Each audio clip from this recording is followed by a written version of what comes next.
Jesus feeds more than 5,000 people with only 5 loaves and 2 fish. It's one of the most incredible miracle stories in Scripture. But before the miracle of multiplication even arrives, another miracle occurs, and it's often overlooked. Someone was willing to give what little he had. The disciples saw scarcity. They said, "Send the crowds away." And Jesus saw possibility. He said, "Give them some food yourselves." Imagine how absurd that sounded. Thousands of hungry people, 5 loaves, 2 fish. But Jesus never needs abundance to perform miracles. He just asks for availability. A guy tells the story of visiting a nursing home every Thursday after work. At first, he felt awkward because he wasn't a doctor, not a counselor, not a musician. He often would say, "I don't have much to offer." One afternoon, he sat beside an elderly woman who rarely spoke. Week after week after week, he simply held her hand and listened.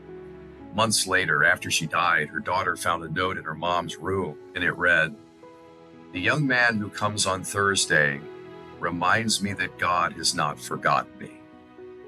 Again, the young man who comes on Thursdays reminds me that God has not forgotten me. The visitor never gave a homily, never solved her problems, simply offered the little that he had: his time, his compassion, his presence, his hand.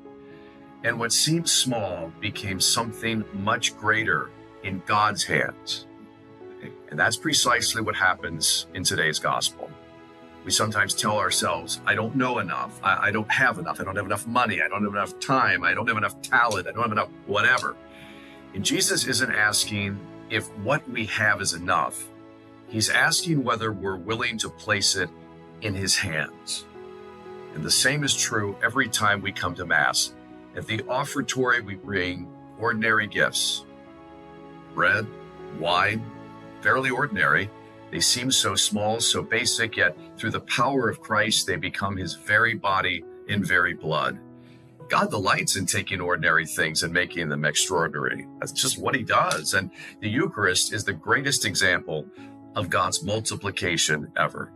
In his precious blood and precious body, Christ gives himself completely, and yet he is never diminished. He feeds millions throughout the world, generation after generation, and his grace never runs out. Perhaps the greatest miracle in the gospel isn't that the bread multiplied. It's that Jesus transformed a crowd that expected absolutely nothing into a community where everyone had enough, from scarcity to generosity. So don't underestimate your 5 loaves and 2 fish. A phone call, a smile, an invitation to Mass, a generous act, a listening ear. These might seem like simple acts, but in the hands of Christ, they can become a miracle in someone else's life. What might be Christ asking of you today? I'm Precious Blood Father Kevin Scalf.